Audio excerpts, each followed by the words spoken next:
And here we go, Aquaman by Peter David Omnibus. It does retail for $150, but you can get it for $95. Save $2 with code Braveboys on organic price books. But this is the amazing Peter David run, all in one omnibus. So I'm going to let you guys know there's 1,464 pages and no extras. There's like a page of extras. So let's start it off. I haven't read all of this, obviously, because it just came out, but I did read the beginning of it and I really like it. So it starts off with like a reintroduction before it became a monthly series. And what I like about it is it's kind of tongue in cheek. It's kind of absurd. It's kind of funny in the beginning. And you realize it's because Aquaman is journaling.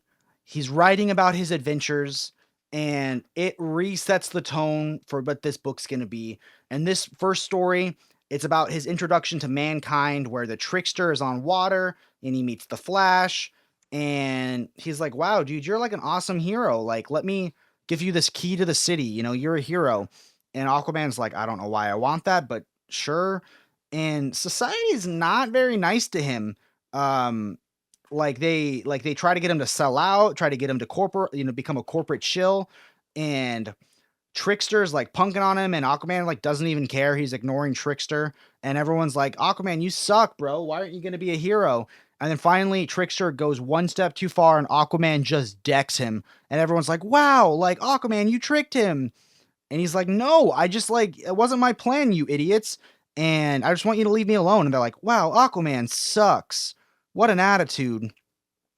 So that one was kind of fun. This story, you get more of Aquaman's backstory. He fights some people that are killing dolphins and whales and things like that. And you get a flashback to him as a little baby where a shark almost ate him in the water.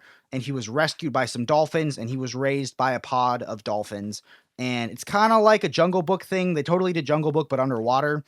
And you get this little naked baby Aquaman and he fights sharks and he saves the dolphins. And it's pretty intense. One of his dolphin brothers gets murdered and he wants to he just doesn't want him to die. And the sharks are like, "Dude, this is what we do. You have to choose. Are you a man or a fish?" Then in this story, Aquaman meets a family in like Alaska. They're like native Alaskians or in the Antarctic. So they're indigenous people. Sorry. In this story, you have Aquaman meet some indigenous people in the Arctic, and he falls in love for the first time, and you get his first meetings with Ocean Master or Orm, and he battles a sea witch, and here you see Orm for the first time. Orm's kind of got a dark life, and Aquaman, swims with the fish for the first time, if you know what I mean, and the sea goddess decides to take Aquaman's first love, and it's kind of an intense story. It ends with the family being like, "You have to get out of here. You pissed off a sea goddess." And that is it for that. Then you get to see his first battle with Orm in costume as Ocean Master. And I love this one because, see, here it cuts between him journaling to him remembering what he's journaled. And it almost looks like Golden Age, but like a caricature of it because he's nostalgic. You see him being a father. So it's really fun. And then at the end of it, is when they reinvent it and he realizes, wait a minute, my father's supposed to be a space wizard. Orm's father is supposed to be a space wizard. Oh my gosh, we're brothers. And then it goes, next up, a monthly Aquaman series. And this is when it gets intense and gritty and there's action. So I'm going to flip through.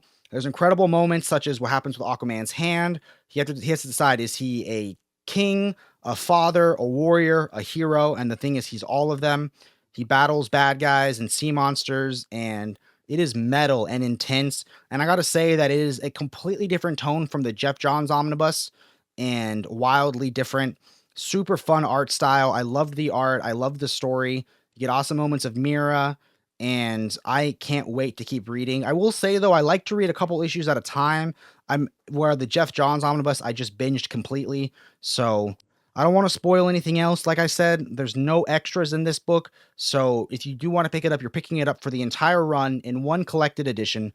So everyone, thank you so much for watching. Keep reading and stay brave.